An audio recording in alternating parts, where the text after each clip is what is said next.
everyone and welcome along to the Autumn DIY Wreath Kit tutorial. Thank you so much for purchasing your kits or just joining us for a bit of relaxation and to watch how they're made. I'm going to show you step by step how to put your wreath together, go through all of the ingredients that's in your kit, tell you how to look after it, what you need to do, and just hopefully provide you with some nice creative relaxation for the next sort of 40 minutes, and hopefully at the end you will have the most beautiful wreath to hang in your home or outside on your front door. So let's begin. So in your kit you will have received lots of different elements, mainly dried, one preserved, which were the beech leaves, your binding wire, which this time we've gone for either a sort of a copper colour or a black, just because I think it's the best tone to kind of be as invisible as possible. Although saying that, it doesn't bother me. I quite like seeing sort of the inner ring and the kind of the binding. It shows your handiwork. So personally for me, it doesn't offend me seeing some wire, but I will show you how to hide it if you want to. You will have your twine to hang, and then you will have your dried and preserved ingredients. So, and your straw wreath ring. So, when you open your box, if you see this first, which is the dried birch leaves, you will think, what on earth is in my box? Why has she sent me this? I totally get it.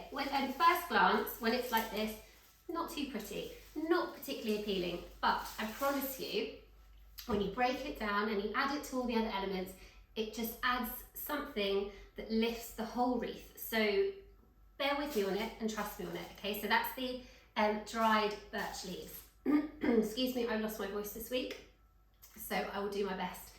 Please bear with me. Excuse me. Right, so one of my favourites is the dried nigella. So you have a whole bunch of this. In this year's wreath, I've kind of really I wanted to sort of focus on the nigella because it really is so gorgeous. Close up, it's just unreal. Just the tones, the texture, it's beautiful. So you have a whole bunch of the dried nigella. You have some sweet scabiosa, which is the sort of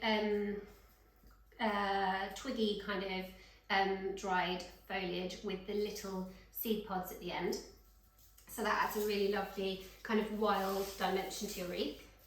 You have a whole bunch of poppies, again, like the scabiosa, just because they're just gorgeous, really beautifully tonal. I love the texture of them. To me, they just epitomise autumn. So yeah, a whole bunch of the dried poppies, and again we've gone over the dried birch leaves. You have a little bit of the preserved beech. So this has come from the autumn preserved beech that we do in bunches on the website. So you may receive sort of more browns and yellows. You may receive more sort of reds and oranges. But either way, the tones of them just again really make the wreath sort of pop. It adds another dimension to it. So just a few touches of this, you don't need a lot, really lifts it. So I hope you like those. Next you have the teasels. Now I did question whether to put these in because they are lethal but beautiful. So I have added them. I'm really sorry if you break yourself on them, just go easy. I find, I'll get them now, even now I'm scared to lift them up. I find gentle is best. Okay, so you'll probably hear me wince now. Okay, so these are the teasels. They are so worth it because they really do look beautiful in the wreath, but if you hold them really gently and you rest your fingers on the prickles, hopefully they won't get you. The other way to hold them is by their actual heads, not the little frills around the heads of them, but on the actual heads of the teasels, because they're not too spiky. But the stem is really spiky. Nothing I can do about it. Worth it, in my opinion. If they terrify you, put them in a bud vase and forget about them. You don't need to add them. Or wear gloves. Wear gloves. But yes, so you have the 3 teasels that we will add in a sort of triangular shape. I will show you in a minute. So carefully put those down. I'm going to move the twine out of the way so it doesn't get lost. Then we have the dried wheat, bearded wheat. Again, a lovely autumnal dried element to the wreath. Just adds that kind of wild feeling around the edge. Some mini poppy seed heads. Again, just adds a sort of a kind of a wilder feel to it, beautifully textured. And then lastly, we have the flax, dried flax. Excuse me. Now this may drive you bonkers because it is quite hard to take apart, but in my opinion, with dried flowers and foliages, you just have to be confident with them. You know, if some break, it doesn't matter. If some bend, it's okay. If some snap in the wreath, it doesn't matter. It's all part of it. You won't notice. So when we get onto this, I will show you how to be kind of quite sort of brutal in taking it apart and not worrying too much if you know you get the odd bit that goes like that. It's fine. Okay, so then you have your obviously your straw wreath ring that we're going to attach everything to. So just before we start breaking all the pieces down, the main sort of technique tip to give you for your wreath is to go in, and I will bore you with this throughout this tutorial, to go in either a clockwise or an anti-clockwise direction with each of your bunches of little posies that we're going to make and attach. So I go clockwise personally, so I start on the left hand side of my wreath and then I move round in a clockwise motion. You may be different, you may go the opposite way, either way is fine, but that is the best piece of advice I can give you to create a really beautiful professional looking wreath. You know, you can still go wild and crazy and make it look really sort of not uniform at all, but so you still follow that rule of going either clockwise or anti-clockwise. Okay, anything else before we begin? Worth noting, as you're breaking your elements down, if you want something wilder, bigger, perhaps more sparse in the sort of central area of the wreath, but kind of a bit wilder around the edges, you're going to aim to cut your dried ingredients longer. If you want something a little bit more compact and a bit fuller, still wild but fuller, you're going to cut them smaller. So for example, the wreath that I have made when designing this year's wreath, I have gone shorter, more compact, and left a few of the elements longer to create that wild look, but it still is quite full in its shape. That's the style I like. I like things to look wild but still full and abundant and lush. So that's my technique. That's the way I will do it today. But if you want it, you know, just go crazy. If you want to really, you know, be really creative and create something that's sort of one-sided, really long, and the rest isn't so long, but it looks great because it's just different and wild and whimsical, go for it. Feel free to do whatever you wish. So let's start breaking the bits down, shall we? So I'm going to put my wire to the side. Now, breaking your ingredients down, you can use scissors or secateurs. The one that's probably the hardest to break down is the flax, but we'll do that at the end. The teasels I've cut quite short already in the hope that you don't have to cut them anymore, but looking at mine, I'm probably just going to take a little bit off them so that, and then I'll show you reluctantly how long they are. Right, I'm putting that somewhere safe. So they're sort of like that, you see. So I'd say, what, 2, 4, 5 inches of a stem there. Okay, that's the teasel. Right, let's begin with the nigella on the end here.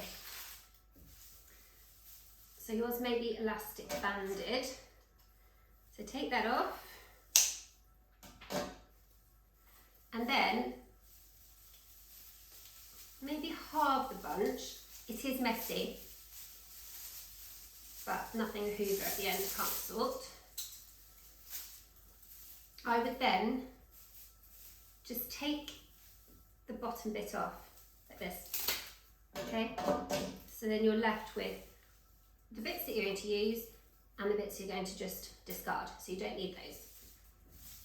And again with the rest.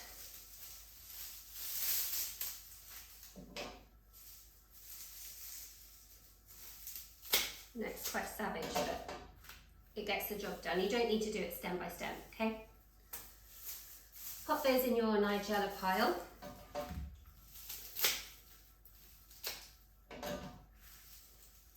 Okay, so that's your nigella done.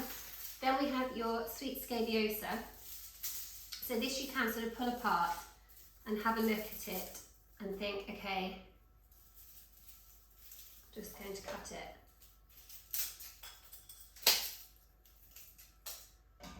So you've got sort of quite a bit longer actually, I'd say. Keep those a bit longer.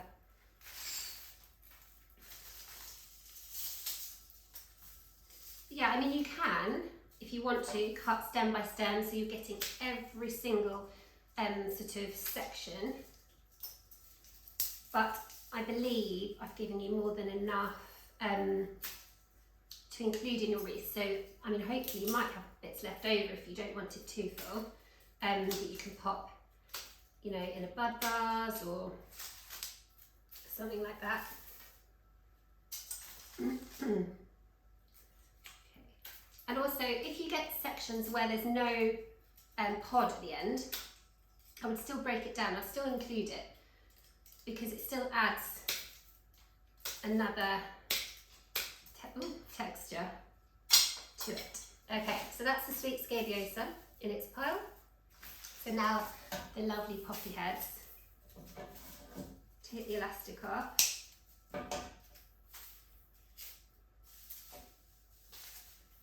Now with the poppy, they do come in sort of different sizes. So you can take the taller ones and just try and level them out like that. And then again, I'm just going to trim the stems off.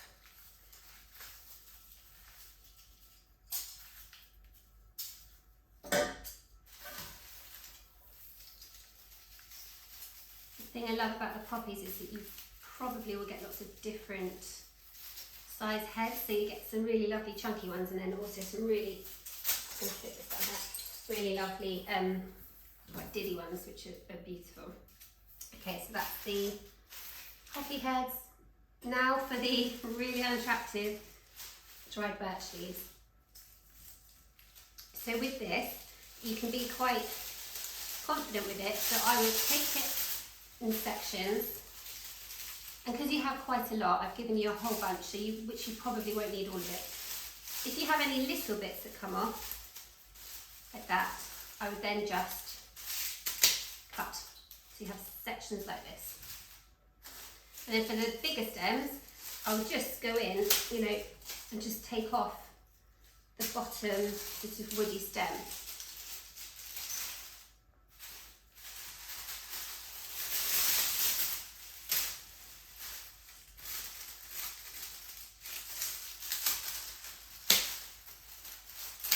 Again, you can go stem by stem, that's absolutely fine. If you want to take longer on your wreath and you have that time, that's lovely, just do that. You can just sort of break it down, you know, piece by piece, but actually you won't necessarily get any different results than just sort of taking off the bulk of the stem that you're not going to use in your wreath.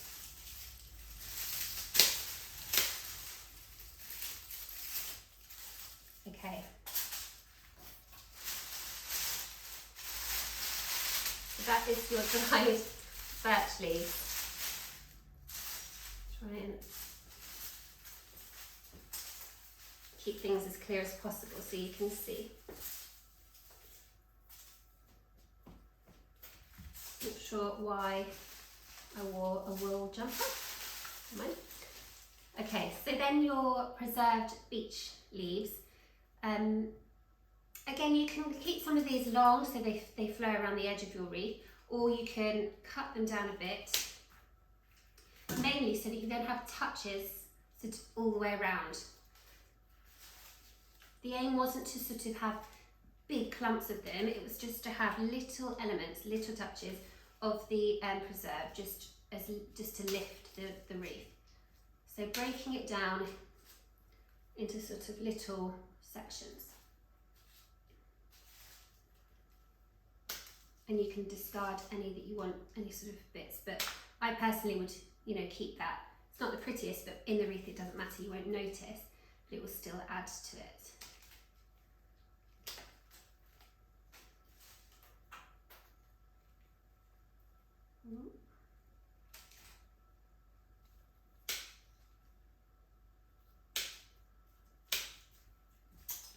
Okay, so that's your preserved beech.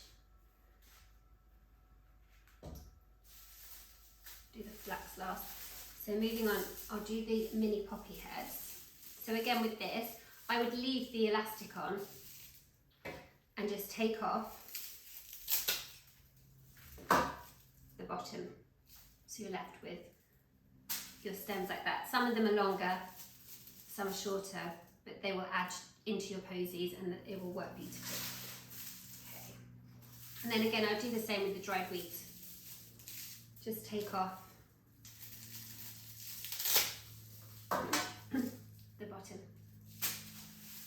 Okay, now with your flax, it's tougher to cut. I struggle to cut it with secateurs.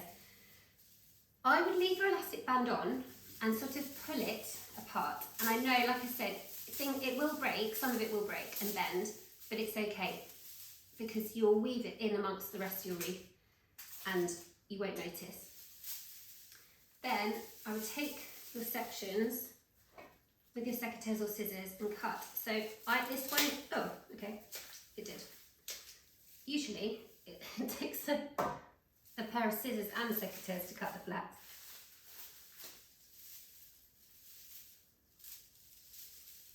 Okay, so just taking off the bottom. Oh, that was easier than usual. Okay. So now you have all of your elements ready to go. I'm going to move the wreath so that we have space. Okay.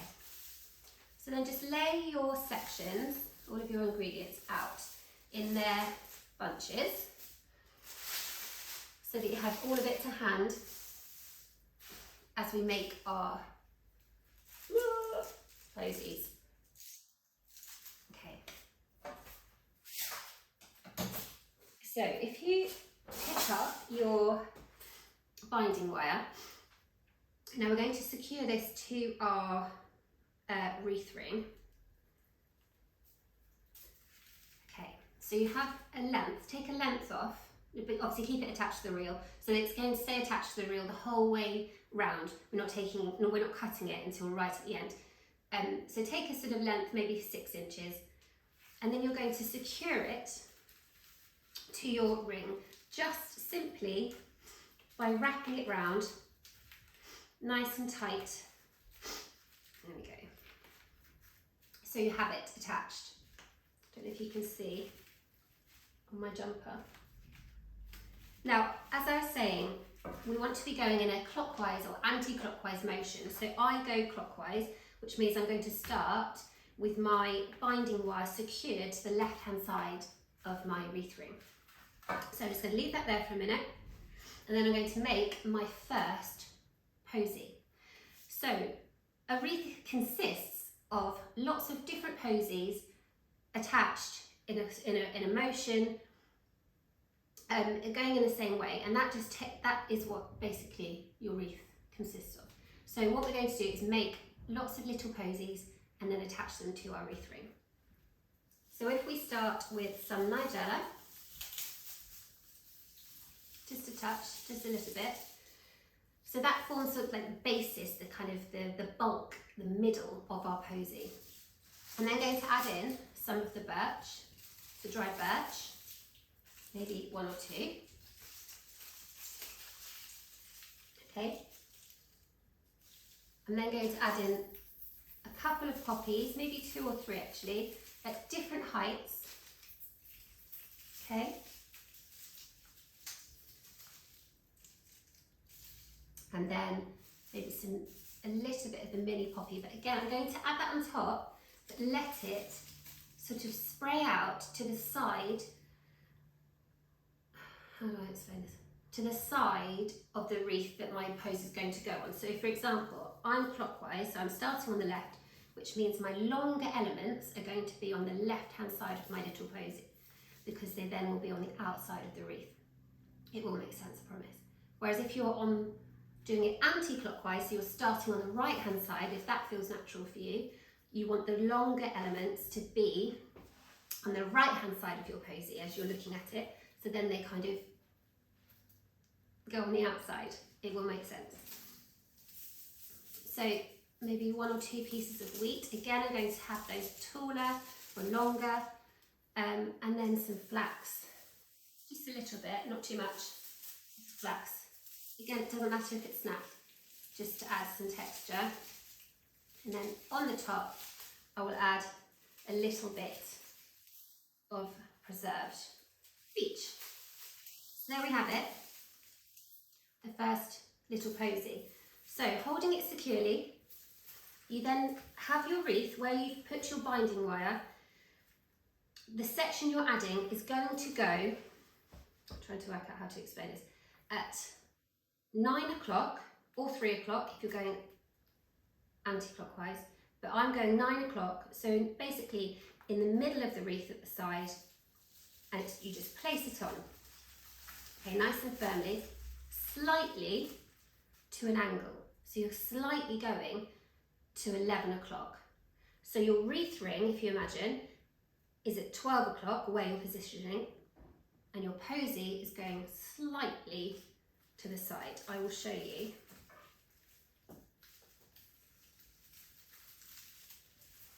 Okay, so if you imagine that that's 12 o'clock, my posy is slightly to 11 o'clock. Pointing in that direction. So this is straight and this is the way it's going. So you lay it onto your wreath and then you simply, confidently wrap your stems. Now you'll probably need to wrap them, so that's the second time round, third time round. Lay your wreath down and then you twist, okay? So then your next section is going to be pointing at 12 o'clock, but laid down at 11 o'clock. If you have some long sections here, you just snip them off. Okay, I'll do another one and then I'll show you again. So adding in just all of the elements that we have. I'm going to be brave and add in the teasels to this section.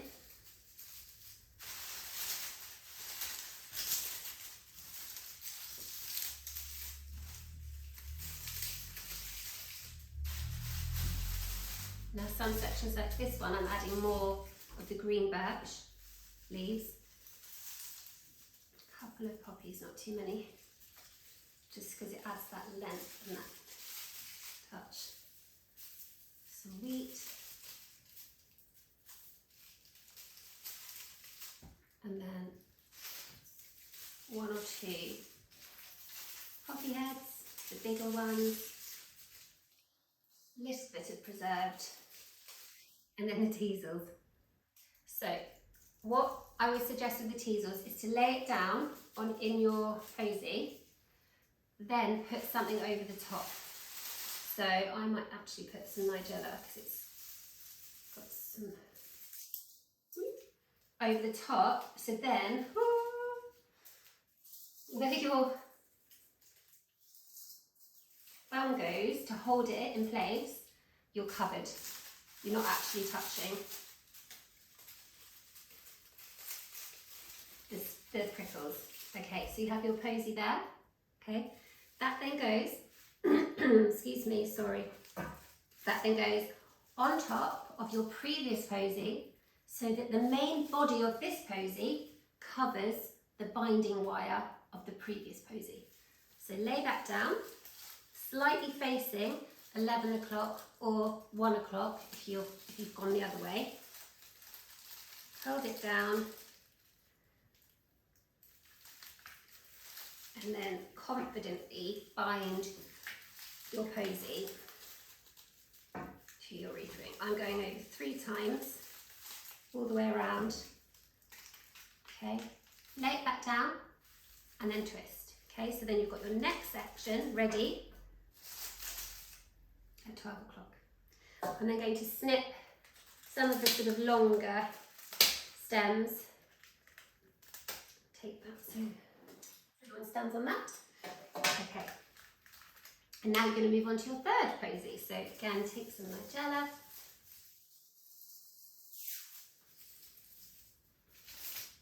A little bit of the sweet scabiosa. Some of the birch. You usually put the birch behind. I'm going to put some preserved on top this time so it's really obvious. Some more poppies. I'm going with 3 poppies in this one. I'm just going to go with 1 piece, oh no, 2 pieces maybe of wheat, a little bit of flax, just a bit on the top. And then I'm going to go for some preserved. So then, because the preserve's on the top, it will be more noticeable in your wreath.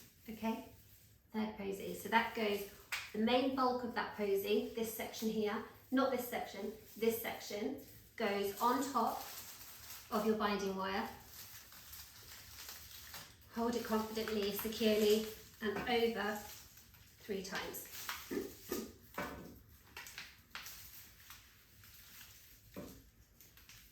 Nice and tight.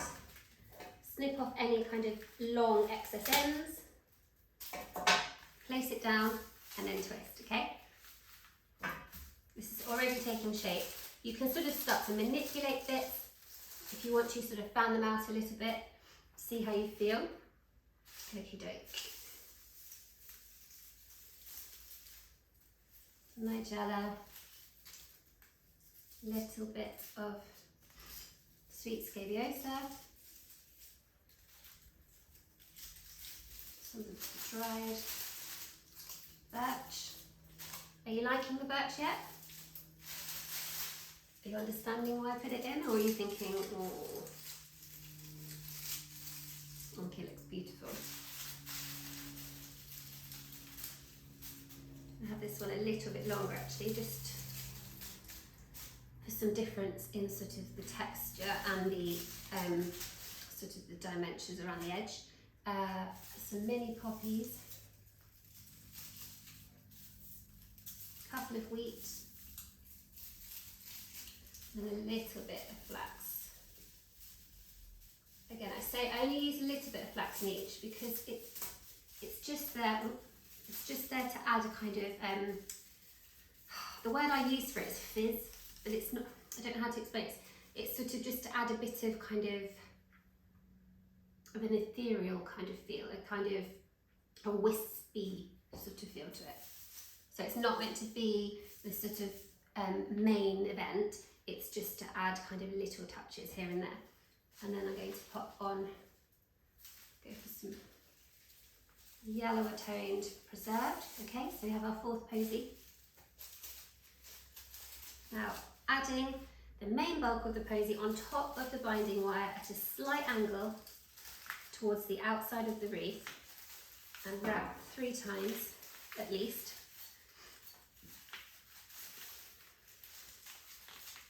Place your wreath down and then you twist. Okay, so the next section is sort of facing upright, so for you to lay your posy down at a slight angle. Take some of the excess sort of stems away. Saying that, you don't actually have to trim the stems because they get hidden with the next posy, but it's up to you. If you like to do it, then that's fine. Okay, so next posy, Nigella, Sweet Scaliosa, Poppy, and now I'm thinking as well, probably need to add in my next teasel to this section, which is good. I'm sure when you're doing this, you'll think, what on earth is her problem? What a wimp. Okay. Adding in the dried birch.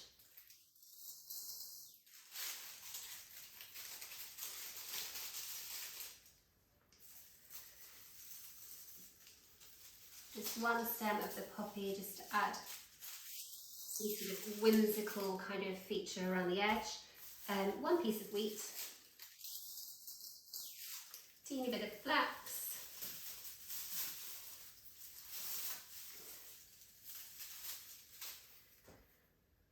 okay, teasel, holding it from its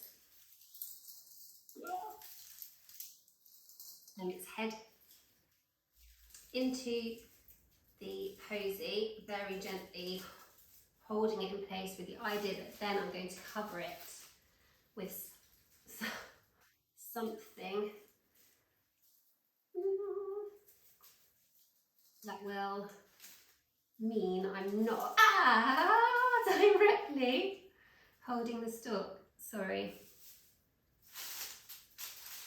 They are worth it. Okay, so basically created like a crisscross of woody stems over the top of the teasel so that my thumb is not touching now, directly touching the prickles. So then laying that on top of the binding wire, so the main body on top of the binding wire, holding it firmly and wrapping 3 times at least. So 1, 2, 3. Nice and secure. Wreath down, twist. Okay. Get rid of that. Teasel end, and then trimming your stems. Okay. Ready for your next posy.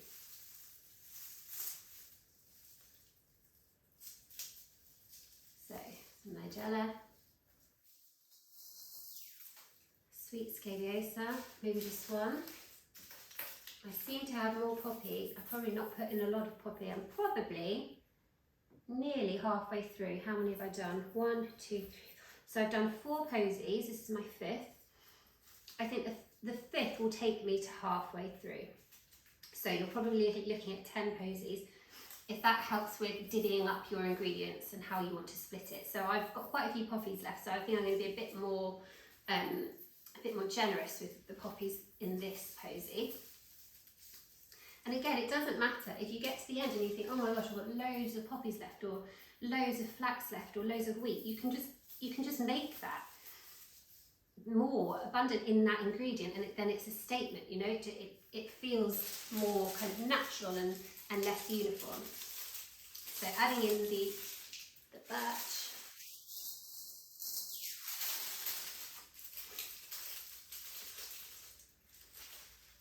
I put the preserved at the end on top, so I'm going to add in the poppy. How many of those have I got? Oh, I might do 2 stems of the poppy, and then a little bit of flax. But if you want to make sure that you have enough of every ingredient, or don't have loads left over at the end, you could always sort of halve all your ingredients. So then you know for the first 5 posies you have that much, and then for the next 5 posies you have the remainder, which is half of what you had at the beginning. So you know that then everything is equally spread. Excuse me, but again, it completely depends on how you like it to look, whether you want it to look quite uniform or whether you want it to look, you know, a bit more sort of wild. So adding in some preserved, pop some wheat in as well over the top.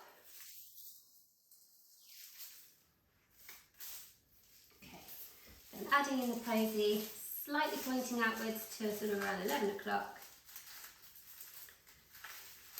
over the previous binding wire and binding 3 times. Lay your wreath down and twist. Okay. So I've probably got quite a lot of nigella left.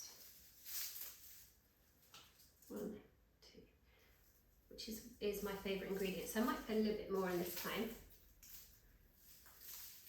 But if you don't want to, you know, if you have stuff left over, then how lovely to be able to pop something in a vase or, you know, on your table or by next to your bed, because this will last for a long time.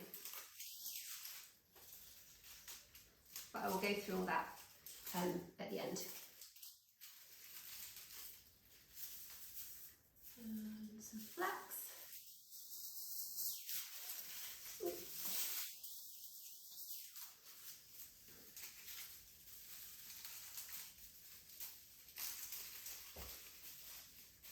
And then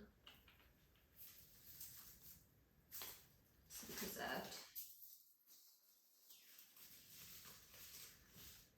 1, 2, 3, 4. So I've got 4 left, which is how many posies I think I need, or maybe 5. So I put 5. So if I add in a bit more because I've got spare. Excuse me. Another poppy on top, because again I've got quite a few of these left.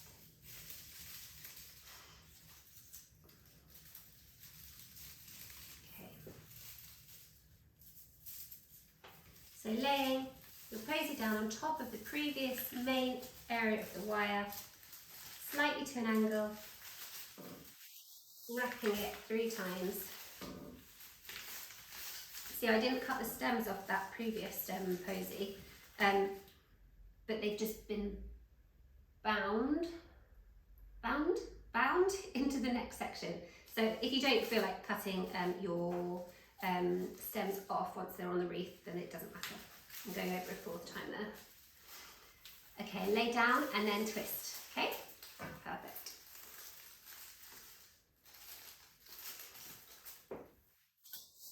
Okay, so I think we've got 4 left. Yeah, 4 I think. Okay, so nigella, sweet scabiosa,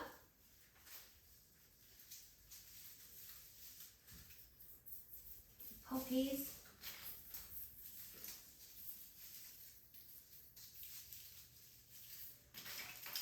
I'm going to add a few more poppies again for this section because I have quite a few left over. Some of the dried birch.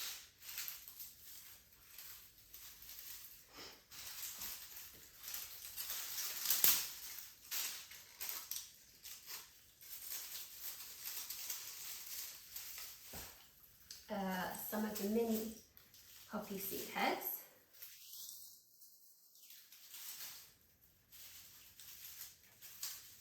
Okay. Some wheat. We put 1 at the front and then 1 taller one behind and the shorter one in front. And then, where are we with the teasels? Oh, it's time for another teasel, the last teasel. Okay. Add that in. Adding something on top.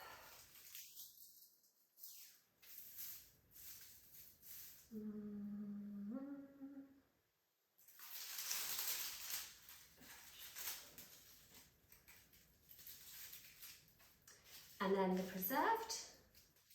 Last, seems okay this time, and then adding it on top of your wire. Actually, before I lay this one, I'm at that point when I do need to snip. So I'm actually going to snip my ends before I put it down. So nothing, you know, nothing major, don't go crazy, just take a, you know, the sort of excess off. so it's a bit neater.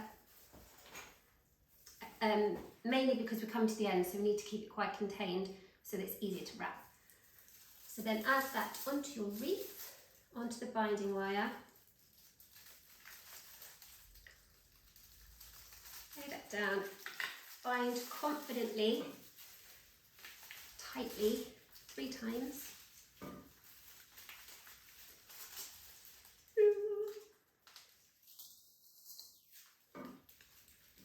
Okay, the teasels are in. They are so worth it. I really do think they look lovely. No more left to do. Okay, lay your wreath down and twist. Now, because I snipped my ends before laying it down, I don't need to snip them again. But just keep an eye at this point that you don't have too many sort of loose stems because it just makes things a little bit more difficult when we finish it off. Okay, I think I've got 1, 2, maybe 3 left to go. Excuse me.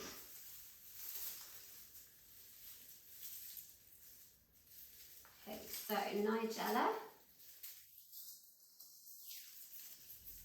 Poppy,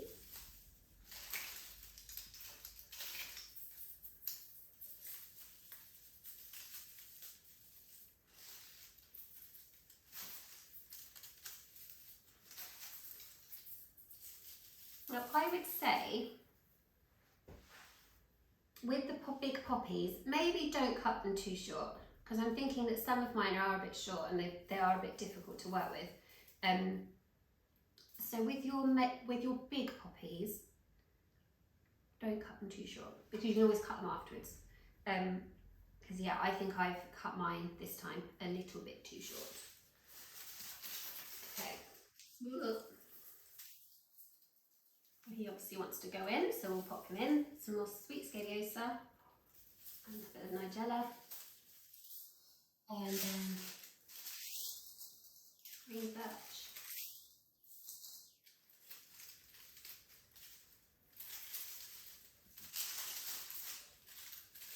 Okay. Then some more mini poppies. So now it's more of just a free-for-all, like everything goes in on the last 2. What you can also do is, if you've got a bit more space, you can lift your wreath up and you'll see there's lots of stuff underneath. I've got some wheat around here. So you can probably make an extra posy at the end, just from sort of the offcuts and dregs of what you've been doing. Flax on top.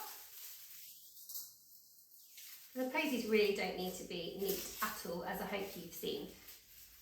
It is, in essence, about the direction that you're going in. It's not about how neatly you can put them together, because as long as you're following that that technique of moving around in a clockwise or anti-clockwise direction, everything else falls into place. So I am going to trim this. Just, flax is not easy now. There we go.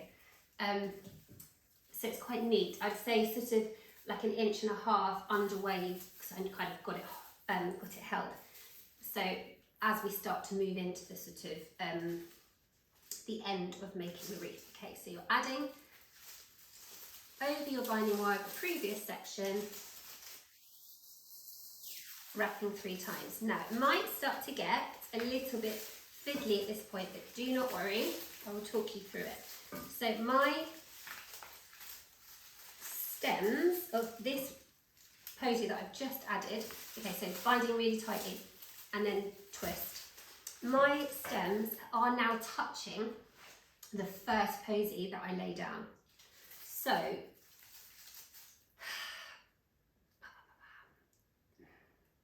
I think I'm going to need 1 and then a little one after. So I'm going to go for 1 nice big chunky posy and hope that that is actually enough, but I don't think it's going to be. So if I go for a nice full posy, I probably will still need a half a posy just to kind of make sure that the flow isn't sort of interrupted by casting off basically. So this is where you just use up everything you've got. All the kind of little bits that don't necessarily have anything on the end of them, but they still look good, they still add that texture, that layer. Put them in.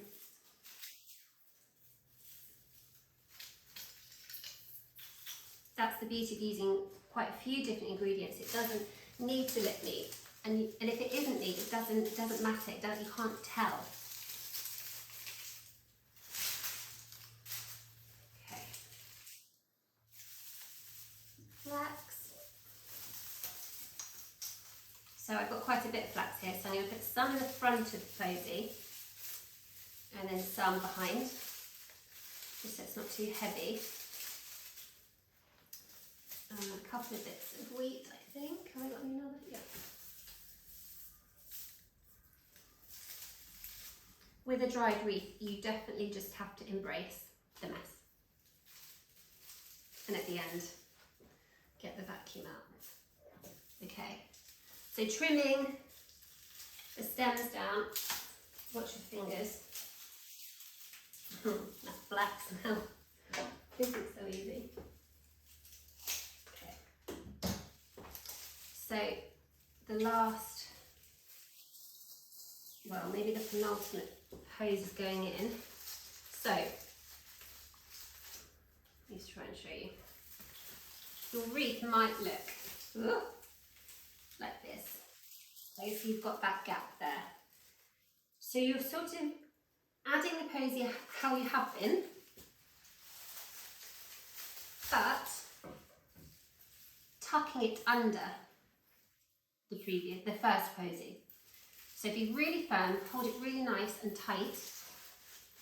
Okay, so you've got it at 12 o'clock, angling the posy slightly out and just lay it on top. Be quite confident, don't worry if anything gets squashed. Okay, and then you're then going to tie around 3 times your latest posy. Okay, yeah, definitely needs one more. Okay, so this is where you basically use everything that you have left. Where's that flax gone? Okay, so I'm just going all in with my Nigella. A few poppies.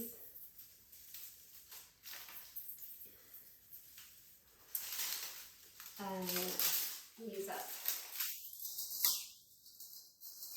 most of this birch at the back and then more at the front. Then I'm going to add in the wheat. Again, I maybe cut some of the wheat a little bit too small, too short. It's fine, but if you feel like you don't want to risk struggling to get it in, excuse me, don't cut it as short as I did. Okay, last of the flax, just to add that fizz.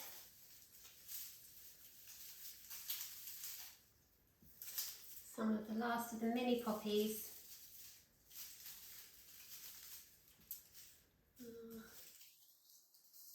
And then the preserved on top. Okay, so you have your last posy. You now need to trim it because the stems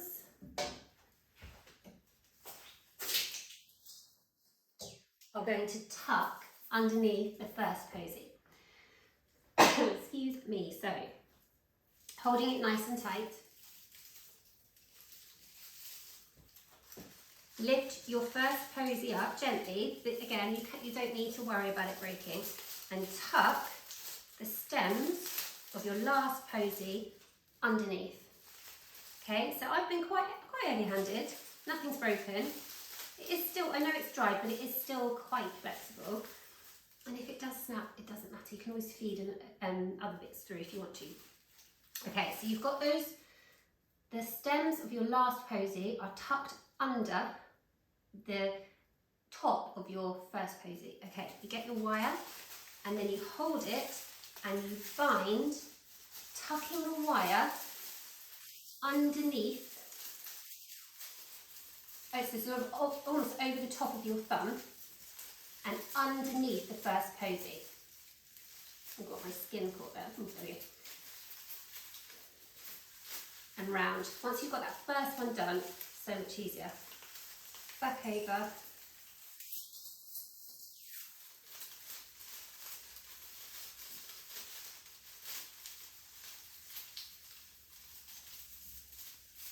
And round. Definitely easier to do it laying down. Back round, and then you'll see where you put your wire before as a kind of guide as to where the next binding loop needs to go over. So that actually helps a bit.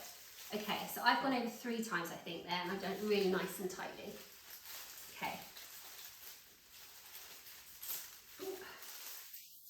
I'm just gonna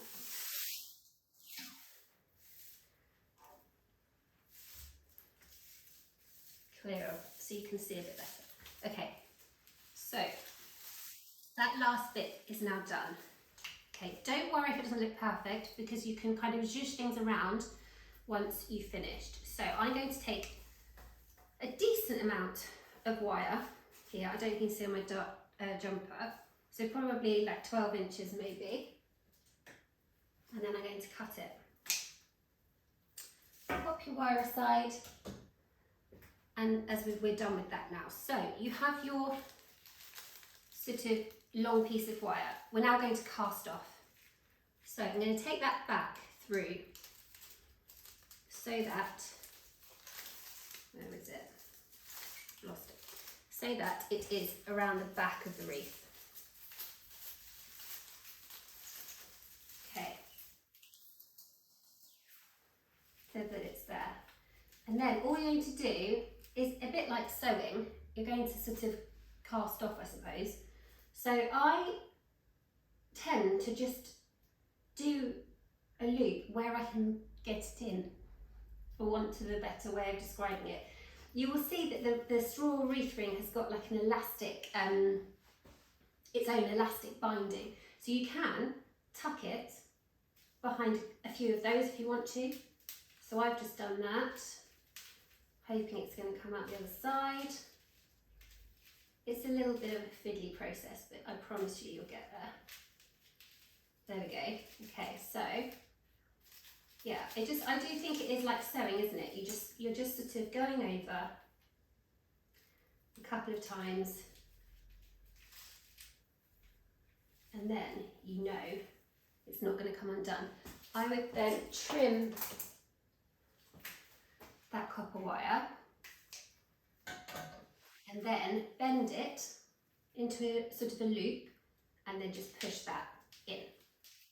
And then you've finished your casting off. Okay, so then you kind of sort of want to take a look at your wreath. So it's hard for me because I'm so close to it, but I would then pop it down and just have a little play, moving things gently around so that they're sitting more or less where you want them to sit. Now, as I said at the beginning, I don't mind the wire on show because I think unless you moss a wreath ring base, which you wouldn't do if you're using dried, because then it goes all damp and soggy, you are going to see it.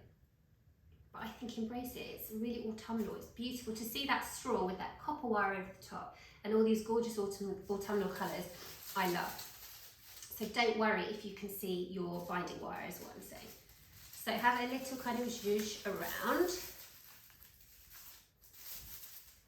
making sure you're kind of happy with the shape. And then it's a case of deciding where you want the top to be. Usually, I think you might find that the cast off is where your top is. So if I put mine there, I don't know if you can see it with my head in the way, I would say that probably is my top. So I'm going to hang it there. I'll put the string there. and that will be the top of my wreath. So you take your twine, and this is so easy because you're basically going off. If your top is going to be where you cast off, you just go over the top of that kind of section of wire, and it's really easy. So gently thread your twine around the back, and then it's up to you. I tend to knot, so I would then sort of do a knot. But it's not a heavy wreath, so you don't need to worry about, with our Christmas wreaths, obviously we double twine because they are so much heavier, but with the dried, they're not that heavy. So I would single twine it, and then either, depending on where you're putting it, I would then create just a double knot at the top, depending on how you're hanging it. So like that. So then you've got your loop, and then you can trim that section there. So there you have your finished wreath, ready to hang. I hope you have enjoyed it and are happy with your wreath. I'm sure it's beautiful. Please send me pictures. So just to go through some hanging tips and sort of care tips. As it says on the website, I would say you need to be keeping your wreath in a sort of quite a semi-sheltered location. So if you have a door that's sheltered, or if you have a porch, or sort of like one of those things that go from the front door, perfect, that's great. If your door is completely open to the elements, like mine is, I still hang my wreath on my front door because I think, well, am I going to keep it until next autumn? No. Does it matter if it gets wet and a bit soggy? No. I'm just going to hang it on my door. Like, I don't, there's no point in kind of keeping things for best just to keep them perfect and pristine. So if you're happy for your wreath to go a little bit wet if it chucks it down, then pop it on your front door and enjoy it. If you would rather keep it how it is, I would hang it indoors, which looks beautiful. You know, hang it near a fireplace or above a fireplace, hang it in the kitchen, above your cooker. You know, dried wreaths indoors do look really gorgeous and really stunning. So by all means, indoors is a great place to hang. The only other mindful thing to keep in mind, is the preserved leaves are dyed using a water-based dye. So, I mean, I've done mine on a slab of marble and I've not had any problems, but I wouldn't want you to have any issues with yours. So just be mindful that if it rains and you have your wreath open to the elements, there may be some kind of dye that might drip, but it is water-based. So if anything ever drips on my front door, I'll just wash it off with water basically, and it's fine. And I have a painted door, so you know, it's never been a problem, but I just want to caveat that, just be aware of those things. So there you have it, your autumn DIY wreath that you have made all by yourself, and it's not too difficult, is it? And I hope you really, really enjoyed it. Please send me pictures, please tag me so I can see your beautiful creations, and I hope you enjoyed it, and hopefully see you back for our Christmas wreaths in probably in November.